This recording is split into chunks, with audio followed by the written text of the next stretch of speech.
এবার আমার মূল বিষয়ের দিকে আসি। আল্লাহ তাআলা আমাদেরকে পৃথিবীতে কেন পাঠালেন? আল্লাহ তাআলা পবিত্র আল কোরআনে বলছেন, প্রত্যেকটা আলাদা আলাদা পয়েন্ট, অনেক রকম বিষয় আপনাদেরকে শোনাবো, এক আর প্রত্যেকটা ক্লিয়ার করার চেষ্টা করব।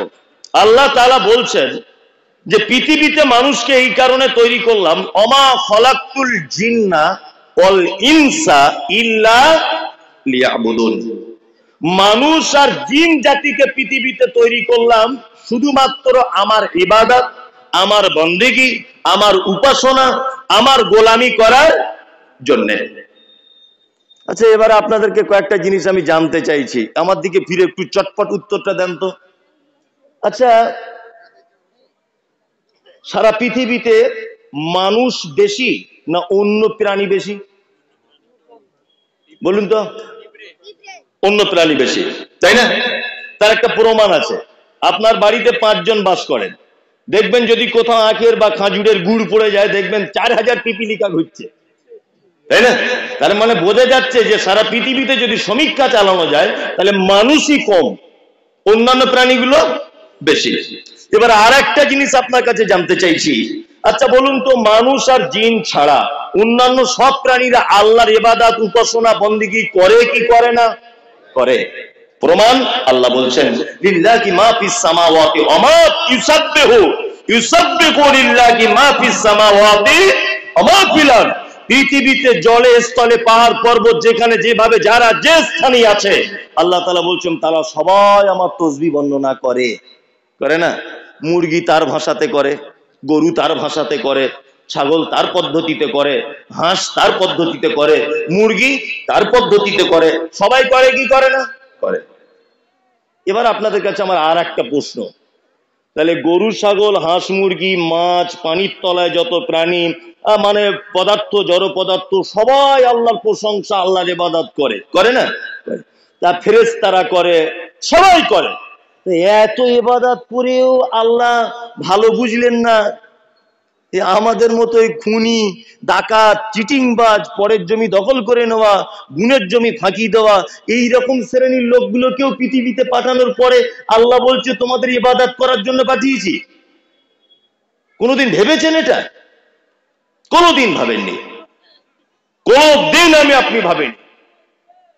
আসলে আমাদের ব্যাপার হচ্ছে এই যে আমাদেরকে শুধু ইবাদতের জন্যই পাঠানো হয়েছে, এ কথা 100% ঠিক, একদম 100% ঠিক, কাটার কোনো জায়গা নেই।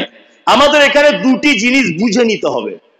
ইবাদত কাকে বলে এটা বুঝতে হবে, আর একটা জিনিস বুঝতে হবে যে একটা মানুষ বাঁচে কতদিন।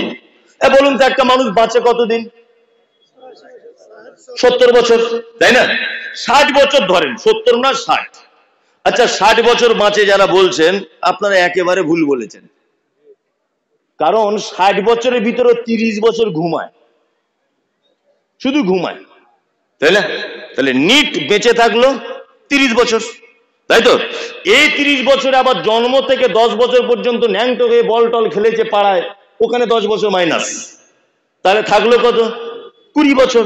আবার বুড়ো বয়সে লাঠি নিয়ে ঘুরছে, আরে কে রে, এটা মুরগির বাচ্চা না হাঁসের, চিনতে পারছে না, কারণ ওদিকে আরো 5 বছর মাইনাস, থাকলে কত? 15 বছর। এই 15 বছরে ওর ডাক্তারি করা, ওর মাস্টারি করা, ওর বিয়ে করা, গোসল করা, কুটুম বাড়ি যাওয়া, মোটরসাইকেল কেনা, জমি কেনা, চাষ করা, সব কিছুই 15 বছরে। হিসেবটা ঠিক দিচ্ছি তো? 15 বছরে। তাহলে এই 15 বছরের থেকে আবার দুনিয়াবি কাজ আরো 7.5 বছর বাদ দিয়ে দেন, অর্ধেক অর্ধেক, তাই না?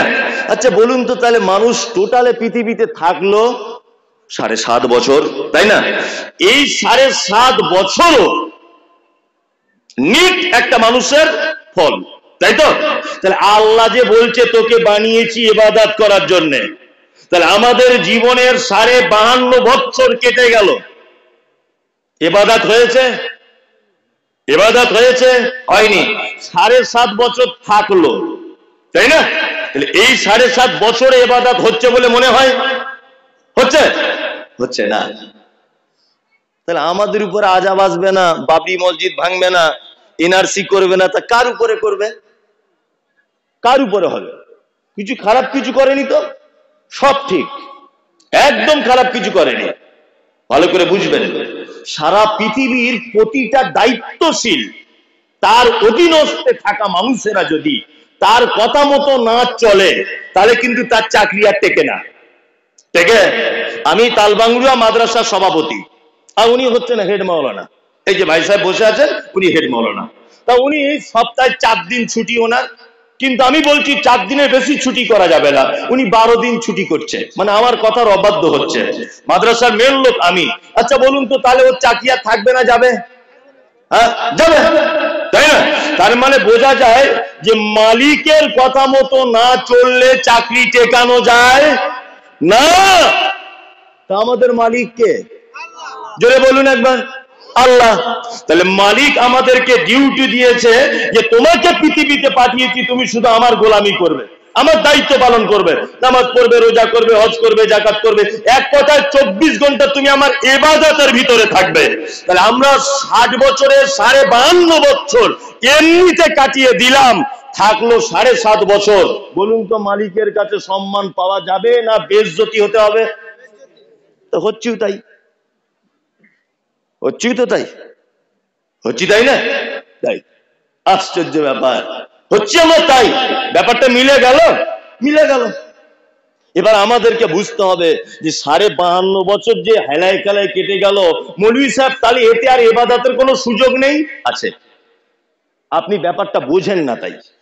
এক, পানি কোন হাতে পান করতে হয়?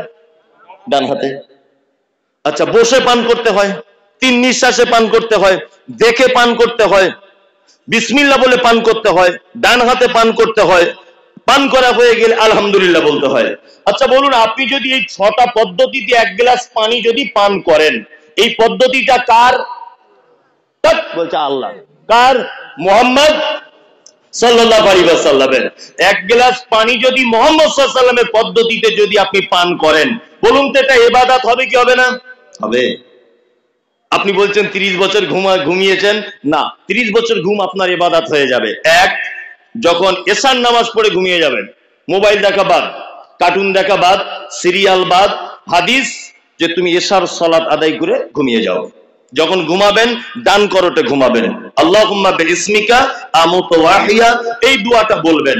নাম্বার 3, যদি মনে করেন যে রাতের বেলা আমার সম্পদ কেউ চুরি করে নিতে পারে, বাইরে আমার সাইকেল আছে, কেউ এটা চুরি করে নিতে পারে, বা আমার ঘরে মুরগি টুরগি আছে, চোর এসে চুরি করতে পারে, এক কথায় আপনি আপনার মাল চুরি হয়ে যাবার বা ক্ষতি হয়ে যাবার যদি ভয় করেন, তাহলে রাসূলুল্লাহ হাদিস, তুমি আয়াতুল কুরসি অর্থাৎ আল্লাহু লা ইলাহা ইল্লা হুয়াল হাইয়ুল কাইয়্যুম লা তাখুযুহু সিনাতুন ওয়ালা নাওম, এই দোয়াটা তুমি পড়ে নাও।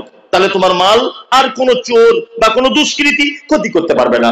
তুমি যদি মনে করো যে রাতে আমার খুব ভয় লাগে, মাঝে সাঝে চমকে উঠি, এক কাজ করো, বাম দিকে ফিরে যখন থাকবে করোট পরিবর্তন করবে ঘুমের ঘরে, আর বাম দিকে 3 বার থু থু থু, খারাপ স্বপ্ন দেখলে এটা করবে। চলুন নাম্বার 4, সবার সমাতে মুআব্বিজাতাইন, কুল হুয়াল্লাহু আহাদ, কুল আউযু বিরাব্বিন নাস, কুল ইয়া আইয়ুহাল কাফিরুন, কুল ইয়া আইয়ুহাল কাফিরুন, কুল আউযু বিরাব্বিল ফালাক, এই 4টে কুল পড়ে আপনার হাতে ফুঁক দেন, দিয়ে সারা শরীরে বোলান, বুলি আপনি ঘুমিয়ে যান। ঘুম থেকে যখন উঠবেন সর্বপ্রথম এই দোয়াটা বলবেন, আলহামদুলিল্লাহিল্লাযী আহইয়ানা বা'দা মা আমাতানা ওয়া ইলাইহিন নুশুর। এই দোয়াটা বলার পরে কোনো পাত্রে হাত দিতে যাবেন না, কোনো খাবার খেতে যাবেন না। হাদিস হচ্ছে এই হাত দুটোকে সর্বপ্রথম উঠে কবজি পর্যন্ত ধুয়ে নাও। ভালো করে বুঝবেন। তাহলে এই যে পদ্ধতিটা ঘুমে যাওয়া আর ঘুম থেকে ওঠা পর্যন্ত বলে দিলাম, কোন মানুষ যদি এই পদ্ধতি অবলম্বন করে 30টা বছর যদি ঘুমাতে পারে, আমি মুমতাজুল ইসলাম বলছি, তোমার 30 বছর ঘুমানোটা ইবাদত। তুমি বুঝতে ভুল করেছো। তুমি এটা ভেবেছো যে মসজিদে যাবা, মাদ্রাসায় যাবা, দান করা, কলেমা পড়া, হজ করা, এইগুলোই মনে হয় ইবাদত। না। ঈদের দিনে প্যান্ট কিনেছেন, পরবেন, দর্জির কাছে কাপড় কাটতে দিয়েছেন, আপনি বলুন যে দর্জি ভাই আমার কাপড়টা একটু গাঁঠের 4 আঙ্গুল উপরে কাটুন। দর্জি যখন আপনাকে জিজ্ঞাসা করবে কেন, এটা তো সেকালের লোকে করে, তখন আপনি বলুন গাঁঠের উপরে কাপড় পরতে বলেছেন মুহাম্মদুর রাসূলুল্লাহ সাল্লাল্লাহু আলাইহি ওয়াসাল্লাম, এই কারণে আমি গাঁঠের উপরে পড়ি। আপনার উদ্দেশ্য যদি হয় মুহাম্মদ সাল্লাল্লাহু আলাইহি ওয়াসাল্লাম গাঁঠের উপরে পড়েছিলেন বলে আমিও পড়বো, অবশ্যই ওটা আপনার ইবাদত। কি বললাম বুঝলেন? ইবাদত বুঝে গেলেন। তাহলে শুধু ইবাদত যদি করার জন্য আমাদেরকে পৃথিবীতে পাঠায়, তাহলে আমরা বাকি কাজগুলো করব কি? আর ইবাদত নিয়ে বা আল্লাহর কোনো লাভ হয়? আচ্ছা, কোন মানুষ যদি নামাজ পড়ে আল্লাহর কোনো উপকার হয়? কোন মানুষ যদি নামাজ না পড়ে আল্লাহর কোনো ক্ষতি হয় না। তো শুধু ইবাদত করে কি করবে? ব্যাপার ওটা নয়। ইবাদত করার জন্য পাঠানো হয়েছে, আর দ্বিতীয় আর একটা উদ্দেশ্য আছে। উদ্দেশ্য কি? আল্লাহ বলছেন লিয়াবলুয়াকুম আইয়ুক, আল্লাহ তাআলা বলছেন যে আমি তোমাদেরকে পাঠিয়েছি এই কারণে, লিইয়ুযহিরাহু আলাদ-দীনি কুল্লি, এই পৃথিবীতে আমার দ্বীন প্রতিষ্ঠা করতে হবে তোমাদের, এই কারণে তোমাদেরকে পাঠিয়েছি। আচ্ছা, বর্তমান 2023 সালে ইসলাম প্রতিষ্ঠা করা ভারতবর্ষের মাটিতে বা পশ্চিম বাংলার মাটিতে, এটা সহজ না কঠিন? কঠিন, কঠিন, কঠিন। ডান দিকে চলা সুন্নত না বাম দিকে চলা সুন্নত? রাস্তায় ডান দিকে, তাই না? সুন্নত। আপনি যদি এখন ডান দিকে মোটরসাইকেলটা চালান, বলুন তো অ্যাক্সিডেন্ট হওয়া সম্ভব না আছে? না অ্যাক্সিডেন্ট হবেই, কোনটা হবেই, তাই না? আর অ্যাক্সিডেন্ট যদি আপনি হয়েই যান, কোনো ক্ষতিপূরণ পাবেন? পাবেন না। তাহলে এই হাদিসটা ডান দিকে চলার হাদিস ভারতবর্ষের মাটিতে, এই হাদিসের উপরে আমল করা সম্ভব না অসম্ভব? সুদ এটা হারাম না হালাল? হারাম, মারাত্মক হারাম। কিন্তু সরকার এমন একটা পদ্ধতি করেছে যে সুদ আপনি না খেলেও সুদের 1-2 টাকাও আপনার পকেটে ঢুকিয়ে দেবে। ব্যাংকিং সিস্টেম আছে না নেই? তাহলে এইটা থেকে বাঁচা সহজ না কঠিন? কঠিন, তাই তো? এবার আপনাকে আর একটা কথা বলছি। আচ্ছা বলুন তো, কেউ যদি দাড়ি রাখে, কেউ যদি দাড়ি রাখে, তাহলে এই ভারতবর্ষের মাটিতে সে থাকতে পাবে কি পাবে না? পাবে। কেউ যদি দাড়ি রাখে তার কোনো সমস্যা আছে না নেই? নাই। তাহলে আমি বলতে চাইছি, ডান দিকে রাস্তা দিয়ে চলার হাদিসটা যদি মানতে কষ্ট হয়, আমি এক হিন্দুস্তানে বসবাস করি বা ভারতবর্ষে বসবাস করি, তাই না? তাহলে দাড়ি রাখলে তো সমস্যা নেই, অন্তত এইটা তো প্রতিষ্ঠা করা যাবে। যাবে কি যাবে না? এইটা প্রতিষ্ঠা করি আমরা সবাই মিলে, এটাও যাবে না। মৌলী সাহেব দাড়ি রাখলে কুটকুট কুটকুট করে, চুল খায় খুব, রাখতে অসুবিধা হয়, তারপর আমার বউ আবার একটু আপত্তি করে, বলে না তোমার কি দিব্যা ভারতী বউ যে তার কথা শুনে তোমার দাড়ি কেটে দিতে হবে। বাংলাদেশে আপনার মোহাম্মদ ইউসুফ না কি বলছে, পাকিস্তানের না কোথাকার একটা প্লেয়ার আছে বড় বড় দাড়ি, কোথাকার প্লেয়ার? ওয়েস্ট ইন্ডিজের প্লেয়ার, সাউথ আফ্রিকার, বড় বড় দাড়ি আছে না? প্লেনে করে দেখছিলাম সোশ্যাল মিডিয়াতে যে সাউথ আফ্রিকার একজন প্লেয়ার প্লেনে করে তার বউ পাশে বসে আছে, এত বড় বড় দাড়ি। যখন মাঠে খেলছে মানুষ তার জন্য পাগল, সারা পৃথিবীতে তাকে লোক চেনে, যেটা সাউথ আফ্রিকার একজন প্লেয়ার। এত দামি লোক, তার দাড়ি রাখতে লজ্জা করে না, তার বইয়ের লজ্জা করে না, আর তোমাকে হরিশ্চন্দ্রপুরের থানার কেউ চিনে না, শুধু তালবাংলুয়ার কটা লোক তোমায় চেনে, তাতেই তোমার এত লজ্জা। এই আপনাকে একটা কথা বলছি, শুনে রেখে দেন। এই পৃথিবীতে যত ইবাদত আছে, যত সুন্নত আছে, মানুষ মরে যাবার পরে তার দেখে, তার সাথে, তার সঙ্গে কোন সুন্নত ফুটে ওঠে না। একটি মাত্র সুন্নত তার কবর পর্যন্ত যায়, তার নাম দাড়ি, তাই না? নাকি কেউ মারা গেলে দাড়ি চেঁচে দেয় না? অন্তত ফেরেশতারা প্রথম দাড়িটা দেখে বুঝতে পারবে না আমাদের দলেরই লোক। আর যদি চাঁচা মাল দেখে, ওই যে মুগুর রেডি কর, কারণ ও তো হিসাবের যা হবে হবে, বাহ্যিক দৃষ্টিতেও তো বোঝা যায়। বোঝা যায় না? বোঝা যায়। তার মানে তোমার বাহ্যিকটাও ভালো নেই। তাহলে দাড়ির সুন্নত এটা কি বর্তমান বাজারে রাখা কঠিন না সহজ? সহজ। ডান হাতে পানি পান, বসে পানি পান, এটা সহজ না কঠিন? সহজ, তাই না? কিন্তু আমরা এগুলো ইসলাম প্রতিষ্ঠার ব্যাপারে করি না। চলুন, আরো একটা দায়িত্ব আল্লাহ তাআলা আমাদের দিয়েছেন, এবং পৃথিবীতে পাঠানোর উদ্দেশ্য কি? আল্লাহ বলছেন, আল্লাযী খালাকাল মাউতা ওয়াল হায়াতা লিয়াবলুয়াকুম আইয়ুকুম আহসানু আমালা। আল্লাহ তাআলা বলেছেন, পৃথিবীতে তোমাদেরকে পাঠানো হয়েছে আর হায়াত আর মওতকে আমি আল্লাহ সৃষ্টি করেছি এই কারণে লিয়াবলুয়াকুম আইয়ুকুম আহসানু আমালা, পরীক্ষা করব তোমাদের ভিতরে উত্তম আমল কে করে। তার মানে পৃথিবীতে আমাদের পাঠানো হয়েছে তার আরেকটা কারণ উত্তম আমল করার জন্য। তার মানে বোঝা যায় আমলে ভেজাল আছে, ভেজাল আছে না? কোন কোম্পানি যখন তার মালে লেখে 100% খাঁটি, তখন বুঝে নিতে হবে অন্য মালে ভেজাল ধরা পড়েছে, তাই না? আল্লাহ বলছে আমলে সালেহ অর্থাৎ নেক আমল করো, ভালো আমল করো। তার মানে আমলের ভিতরে ভেজাল আছে না নাই? আছে।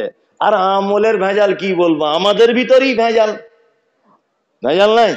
বক্তা নিয়ে এসেছে, বলছে নকল নূর মোহাম্মদ, বক্তা অমুক সাহেব নকল বদরুদ্দোজা নদভী, বক্তা অমুক সাহেব নকল জার্জিস আনসারি, বক্তা অমুক সাহেব চতুর্বেদী, বক্তা অমুক সাহেব দিলওয়ার হোসেন সাইদি কণ্ঠী, নকল বক্তা।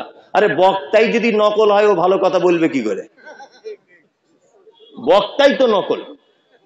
কি বললাম বুঝলেন না? এগুলো আপনারা বোঝেন না কেন? বলছে ওরে বাবা দ্বিতীয় জার্জিস আনসারি, এই বোকা কোথাকারে, ও তো নিজেই নকল ধরে নেন। তাহলে ও যদি নিজে নকল হয় তাহলে ও আর সঠিক কথা বলতে পারবে না। আল্লাহ তাআলা বলছেন তোমাদেরকে পৃথিবীতে পাঠিয়েছে উত্তম কাজ করার জন্য, যে তোমাদের ভিতরে কে উত্তম উত্তম কাজ করে। আমি কয়েকটা উত্তম কাজ আপনাদেরকে বা ধারাবাহিক ভাবে বলতে থাকবো, ইনশাল্লাহ আমরা মেনে নেব। ইনশাল্লাহ সবাই আজ থেকে আমল করবে, ইনশাল্লাহ বলুন ইনশাল্লাহ। এখন ইনশাল্লাহ বলার মিথ্যা কথা বলার সমান হয়েছে বর্তমান বাজারে। এরকম প্রত্যেক জলসাতে ইনশাল্লাহ বলেন, বলুন, একটাও মানেন না। আমি আপনি কেউ, আমিও যে সাধু বাবা তা নয়, আমিও মানি না, আপনিও মানেন না। মানে আমাদের টোটাল সিস্টেমটাই উল্টে গেছে। আল্লাহ সুবহানাহু ওয়া তাআলা কয়েকটা ভালো কাজের ভিতরে 4-5টা ভালো কাজের কথা উল্লেখ করছেন, হাদিস আর কোরআন দিয়ে একটা একটা করে বলি। এক, আল্লাহ তাআলা সূরা আল ইমরান 144 নম্বর আয়াতে বলছেন ইউমিনুনা বিল্লাহি ওয়াল ইয়াউমিল আখির ওয়া ইয়া'মুরুনা বিল মা'রুফ ওয়া ইয়ানহাউনা আনিল মুনকার ওয়া ইউসারিউনা ফিল খায়রাত উলাইকা মিনাস সালিহিন।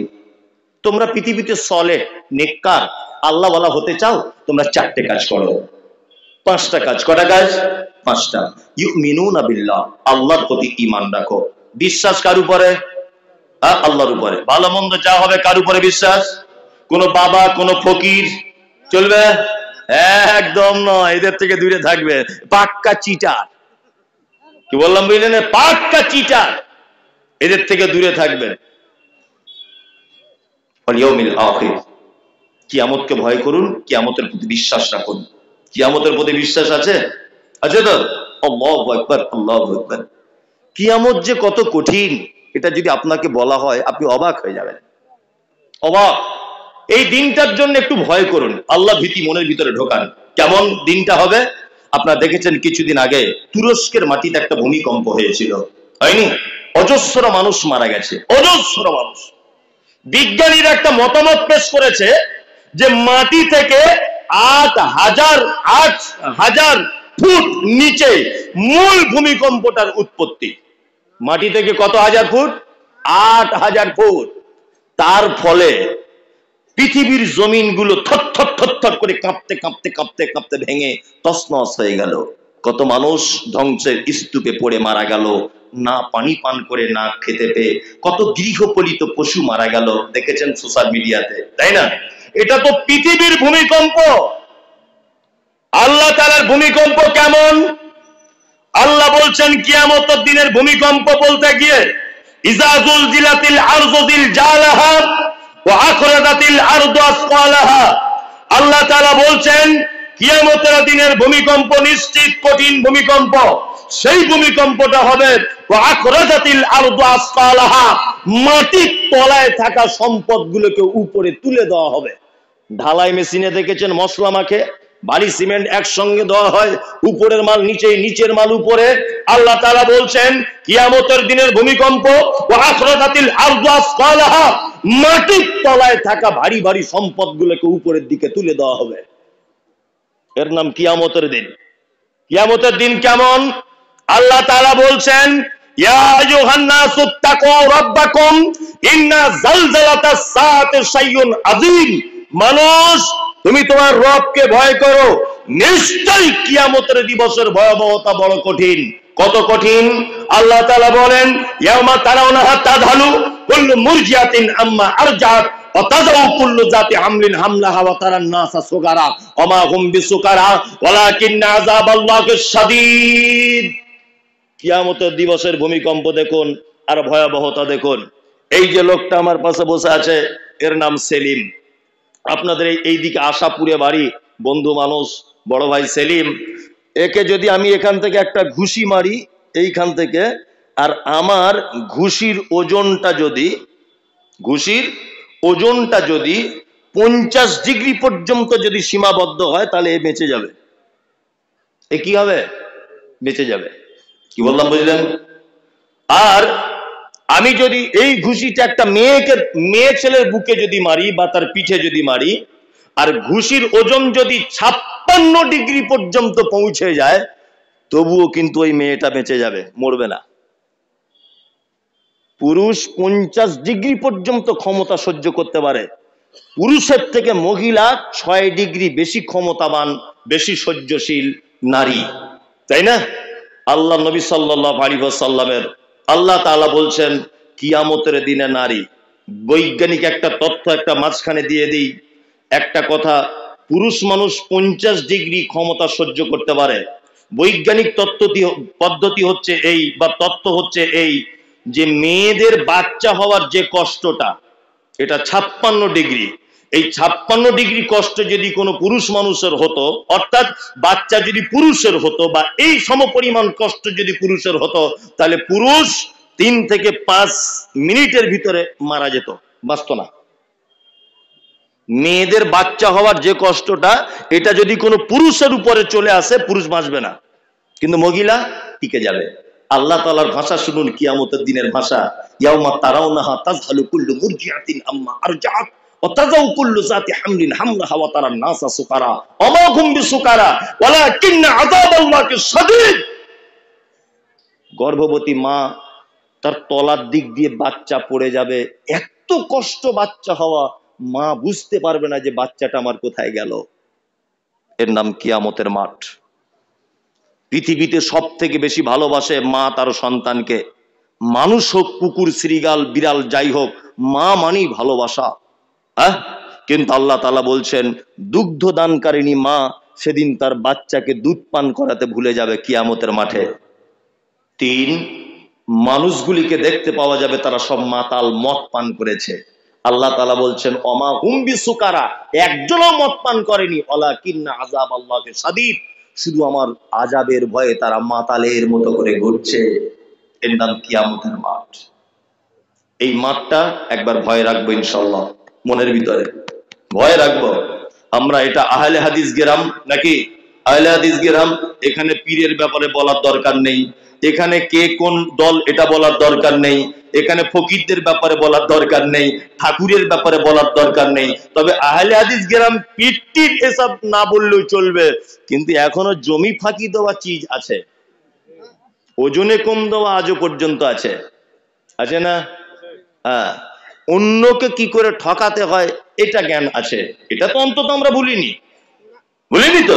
তাহলে এই ব্যাপারগুলো একটু একটু করে বলা দরকার আছে না নেই? আচ্ছা আচ্ছা, একটু সময় নেন, আমি সব বলছি, সময় নেন শুধু, তারপর দেখুন আমি কোন জায়গায় নিয়ে যাচ্ছি ঠেলে ঠেলে। চলুন তাহলে আপনাকে বলে দিলাম 5টা ভালো কাজের মধ্যে 2টি, 1 আল্লাহর প্রতি ঈমান, 2 আখিরাতের প্রতি ভয় বা বিশ্বাস, 3 ইয়ামুরুনা বিল মারুফ, ভালো কাজের আদেশ করবে। ভালো কাজের কি করবে? আদেশ করবে। আচ্ছা, আপনারা খুব লাভ বেশি এরকম ব্যবসা সবাই করতে চায় কি চায় না? আমি আপনি সবাই চাই, তাই না? চাই। সব থেকে বেশি মানুষ ব্যবসা করে কোন ব্যবসায় বলুন তো? যাতে পুঁজি লাগে না অথচ লাভ পাওয়া যায়, এই ব্যবসা সবাই বেশি চায়, চাই না? চায়।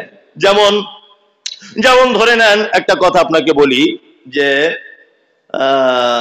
আমি একটা কোম্পানি, আমি ভাইকে বললাম যে তুমি আমার কোম্পানির কাজ করো, শুধু 5টা 7টা কাস্টমার দেখে দেবে, প্রত্যেক কাস্টমার পিছু তোমাকে আমি 500 করে দিব।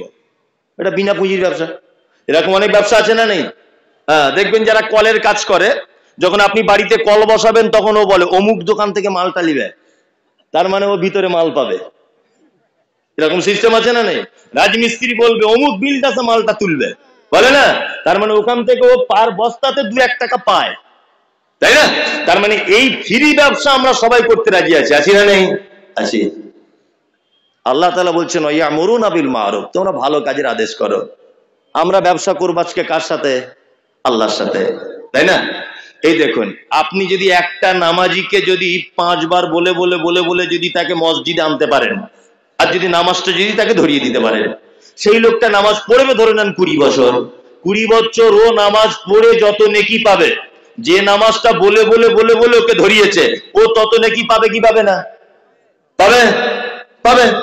তার মানে আপনি ওকে একটা ভালো কাজ করে দিলেন, আল্লাহর দরবার পর্যন্ত পৌঁছানোর ভালো রাস্তা বলে দিলেন, আপনি তার বিনিময়ে নেকি একটা পাবেন, অথচ আপনার নেকি কমবে না, তাই তো? আর একটা ইয়ানহাউনা আনিল মুনকার, মন্দ কাজে নিষেধ করবে, এটাও সে সাদকায়ে জারিয়ার মতো। তুমি যদি কোনো মন্দ কাজে সহযোগিতা করো, কি বললাম বুঝলেন না? তাহলে এই মন্দ কাজকে সহযোগিতা করার কারণে কিন্তু আপনার আমলনামাতে সারা জীবন গোনা বইতে থাকবে। ওই জন্য আমি বারবার একটা কথা বলেছি, কিছু এলাকার বেদাতি মাদ্রাসারা তারা মাইক নিয়ে ঘুরে ঘুরে চাঁদা আদায় করে, করে না? ওগো আল্লাহ দয়াময় দয়ারি সাগর, আল্লাহ জান্নাত দিয়ে দাও, খুব দোয়া করছে, আর গলার কণ্ঠ খুব সুন্দর, করে না? বেদাতি।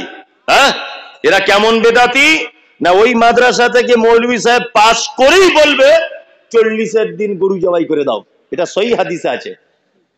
ওই মাদ্রাসা থেকে পড়েছি বলবে ইয়া নবী সালামু আলাইকা, এটা আসল দরুদ। ওই মাদ্রাসায় পড়েছি বলবে হাদিস কোরআনে থাক না থাক আমাদের মাযহাবে এটা বলেছে। ওই মাদ্রাসা থেকে পড়ে এসে বলবে যত রকমের বেদাত আর যত রকমের শিরক, এইরকম কোন মাদ্রাসায় যদি আপনি যদি দান করেন কোন বেদাতিকে, আর আপনার টাকায় যদি ওই মাদ্রাসার ছাত্ররা পড়াশোনা করে যদি বেদাত যদি শেখে আর ওই বেদাত যদি সমাজে চালু করে, তাহলে আপনিও বলে দিচ্ছে আমি মুমতাজুল ইসলাম ওই বেদাত করার কারণে পাপের হকদার। কি বললাম বুঝলেন? ওই জন্য দানও করবেন দেখে শুনে করবেন, সব মাদ্রাসায় করবেন না, মাথায় থাকে যেন এটা। যেখানে দেখবেন সহিহ হাদিস এবং কোরআন পড়ানো হচ্ছে, সঠিক ইসলাম সম্পর্কে বাচ্চাদেরকে ধারণা দেওয়া হচ্ছে, এই রকম জায়গায় আপনার মূল্যবান সম্পদ ব্যয় করবেন। যেখানে সেখানে আপনাকে ইনভাইট করা হলো আর উঠেই বলছেন 5000, অসম্ভব। বেদাতীদেরকে সহযোগিতা করতে হাদিসে মানা করা আছে। বেদাতি এত এত খারাপ, এত খারাপ, এত খারাপ যে মুহাম্মদ সাল্লাল্লাহু আলাইহি ওয়াসাল্লাম কাউসারের পানি থেকে তাদের বঞ্চিত করবেন। কি বলছি বুঝতে পারছেন? কাউসারের পানি, একটা লোক ব্যভিচার করেছে, একটা লোক মদ পান করে, একটা লোক নামাজ পড়েনি, একটা লোক পিতামাতার সঙ্গে অসৎ ব্যবহার করেছে, কোনো সমস্যা নেই, কাউসারের পানি পেতে পারে। ওকে হাদিস কোরআনে কোথাও বলা হয়নি যে পানি থেকে বঞ্চিত করা হবে, কিন্তু মুহাম্মদ সাল্লাল্লাহু আলাইহি ওয়াসাল্লামের হাদিস থেকে এটা প্রমাণ পাওয়া যায়, যারা বেদাত করে, অর্থাৎ নবী সাল্লাল্লাহু আলাইহি ওয়াসাল্লামের পরে যারা ধর্মীয় ব্যাপারে নতুন কিছু আবিষ্কার করেছে নেকির উদ্দেশ্যে, এদেরকে কাউসারের পানি থেকে বঞ্চিত করে দেওয়া হবে। নবী যাদেরকে কাউসারের পানি থেকে বঞ্চিত করবে, সেই সমস্ত প্রতিষ্ঠানে 1 টাকা দিয়ে সহযোগিতা করবেন না। কি বললাম বুঝলেন? খুব সাবধানে থাকবেন। ওয়ায়ানহাউনা আনিল মুনকার ওয়া ইউসারিউনা ফিল খায়রাত, আল্লাহ তাআলা বলছেন ভালো কাজের জন্য দৌড়ঝাঁপ করো। জলসাতে রামতে রামতে কাঠ ফুরিয়ে গেছে, জনগণ খাবে, তুমি তাড়াতাড়ি নিজে স্বতঃস্ফূর্তভাবে গিয়ে কাঠের ব্যবস্থা করো, এটা ভালো কাজ। বক্তব্য রাখতে রাখতে একটা লোক অসুস্থ হয়ে গেল, তুমি তাড়াতাড়ি করে তাকে হসপিটাল নিয়ে চলে যাও। আল্লাহ বলছেন ইউসারিউনা ফিল খায়রাত, যারা ভালো কাজের ব্যাপারে সবার আগে প্রতিযোগিতা করে, উলাইকা মিনাস সালিহিন, এরা হচ্ছে ভালো লোকদের অন্তর্ভুক্ত। কটা কাজ বললাম? 5টা। কটা? 5টা। ইনশাআল্লাহ আমরা মেনে চলবো। চলুন এবার দুটো একটা হাদিস বলি, আরো কয়েকটা কোরআনের আয়াত বলে দিই। ভালো কাজ, একটা মুসলমান আর একটা মুসলমানের উপরে হক কটা জানেন? কটা? ছটা। আর একটা হাদিসে যদি আছে পাঁচটা, দুটোই সহি হাদিস, দুটোই। এক, অরাদ্দুস সালাম, আমল করবেন এগুলো। এক অপরকে দেখলে বলবেন আসসালামু আলাইকুম, ইনশাল্লাহ সালামের প্রচলন চালু করবে ইনশাল্লাহ। আপনার ছেলে তো শুনলাম আবার ইংলিশ মিডিয়ামে পড়ে, ও তো আবার শুনেছি ইংরাজি শিখেছে, ফটার ফটার করে ইংরাজি বলছে। চাচাকে সকালবেলা দেখি বলছে গুড মর্নিং, হ্যাঁ, সন্ধ্যাবেলা দেখালে বলছে গুড ইভিনিং, গুড আফটারনুন, বলছে না? হ্যাঁ, ভালো স্কুলে পড়ে, ওই জন্য ছেলে ভালো শিখেছে। আর ওর বাপ আবার হাতে করে ধরে রাস্তায় ঘোরে আর বলে, এই তো চাচাকে গুড মর্নিং বল, তো চাচাকে গুড মর্নিং বল। এই তোমার মাথাতে কি গোবর ভরা আছে? বুঝো কম? তোমার ছেলে যদি একদিনে 1,00,000 বার যদি good good good good good good good good করেই যদি যায়, ঘোড়ার ডিম 10 পয়সাও দাম নাই, আছে নাই? মুহাম্মদ সাল্লাল্লাহু আলাইহি ওয়াসাল্লাম শিখিয়েছেন কি? আসসালামু আলাইকুম। আর একটা গোপন ব্যাপার বলে দিই, গোপন। আসসালামু আলাইকুমের বাংলা মানে কি? আল্লাহ তুমি তার উপরে শান্তি বর্ষণ করো। আপনাদের এখানে স্বামী স্ত্রী সংসারে ঝগড়া অশান্তি হয় কি হয় না? হয়। এই ঝগড়ার ওষুধ আজকে বলে দিচ্ছে, আজকে থেকে কাজে লাগান, ইনশাল্লাহ কাজ হবে। এক, বাড়িতে ঢুকে আপনার বউকে বলবেন আসসালামু আলাইকুম। আমরা সবাইকে সালাম দিই, বউকে দিতে পারি না, বলছে লজ্জা লাগে। এক বালিশে মাথা দিয়ে শুতে ভালো লাগে, হ্যাঁ, দুজনা গলা ধরে গল্প করা যায়, হ্যাঁ, দুজনা বাথরুমে গোসল করা যায়, দুজনা ইয়ার্কি ঠাট্টা করা যায়, খারাপ সব কথা বলা যায়। আসসালামু আলাইকুম বলছে লজ্জা লাগে বউকে বলতে। বলছে কি বলছে না? সংসারে তোমার অশান্তি হবে না তা আমার হবে? হ্যাঁ, আপনি আপনার স্ত্রীকে বলুন সারাদিনে 20 বার, ফতেমার মা আসসালামু আলাইকুম, কোন বাজার থেকে এসে আসসালামু আলাইকুম, ও তখন মুচকে হেসে বলবো ওয়ালাইকুম আসসালাম। বাংলা মানে কি? আল্লাহ তোমার উপরে শান্তি বর্ষণ করুক, ও আবার বলছে তোমার উপরেও করুক। তা স্বামী স্ত্রী যদি দিনে 20 বার যদি এ ওর শান্তি কামনা করে আর একবার যদি কবুল হয়ে যায়, তাহলে ঝগড়া মিটবে কি মিটবে না? মিটবে, শান্তি চলে আসবে। এটা একটা খুব ভালো ঔষধ, হোমিওপ্যাথির মতো, আস্তে আস্তে কাজ হবে। কি বললাম বুঝলেন না? বাড়িতে স্ত্রীকে সালাম দেবেন প্রত্যেকদিন, যতবার বাড়িতে ঢুকবেন আসসালামু আলাইকুম, ও বলবো ওয়ালাইকুম আসসালাম। অশান্তি থাকলেও দেখবেন আল্লাহর পক্ষ থেকে শান্তি চলে আসবে। খুব ভালো একটা সিস্টেম এটা, এটা আমরা বুঝি না, তাই না? সালাম, আল্লাহ তাআলা বলছেন ইয়া আইয়ুহাল্লাযীনা আমানু লা তাদখুলুল বুয়ুতা গায়রা বুয়ুতিকুম, এই তোমরা যারা এক অপরের বাড়িতে, নিজের বাড়িতে এবং অপরের বাড়িতে প্রবেশ করবে, তোমরা সালাম দিয়ে প্রবেশ করো, অনুমতি নিয়ে প্রবেশ করো। আপনার বাড়িতে আপনার বেটি আছে, বয়স তার 16 বছর, তার চেহারার পরিবর্তন হয়েছে, এক কথাতে তার যৌবন চলে এসেছে, আর তার স্বামী স্ত্রী দুজনে আপনারা থাকেন আর আপনার বেটি থাকে। আপনি দুপুর বেলাতে বাজারে গেছেন, আপনার বেটি আর তার মা দুইজনা গোসল করে শীতের দিনে বারান্দাতে বসে চুলটা রোদ্দুরে দিয়ে শুকাচ্ছে। আব্বা বাড়ি নাই, পুরুষ মানুষ কেউ নাই, এই কারণে গায়ে ওড়না নাই, জামাটা ভালো নাই, কোনো একটা পায়জামা পরে আর কোনো একটা কাপড় পরে রোদ্দুরে বসে আছে। থাকে কি থাকে না? থাকে। আর তুমি মাথা মোটা পুরুষ মানব, তুমি যদি হঠাৎ করে দরজা খুলে তোমার বাড়িতে যদি তুমি ঢুকে যাও, তাহলে তোমার 16 বছরের বেটি যার বুকে ওড়না নাই, সে তোমাকে দেখে লজ্জায় জিভ কাটবে কি কাটবে না? কাটবে। ওই জন্য আল্লাহ বলেছে তোমরা নিজের বাড়িতে যখন ঢুকবে, অপরের বাড়িতে যখন ঢুকবে, দরজায় দাঁড়িয়ে বলবে আসসালামু আলাইকুম, ও ফাতেমার মা আমি বাড়ি চলে এসেছি, দরজাটা খোলো। তোমার সালাম শুনে তোমার বেটি বুঝতে পেরে যাবে আমার আব্বা আসছে, তাড়াতাড়ি করে বাড়িতে ঢুকে গিয়ে ওড়না নিয়ে আবার ফাঁকে বার হবে। সালাম না দিলে বেটি লজ্জা পাবে কি পাবে না? তোমার বোন লজ্জা পাবে কি পাবে না? পাবে। ইনশাআল্লাহ আমরা এক অপরকে সালাম দিব, ইনশাআল্লাহ।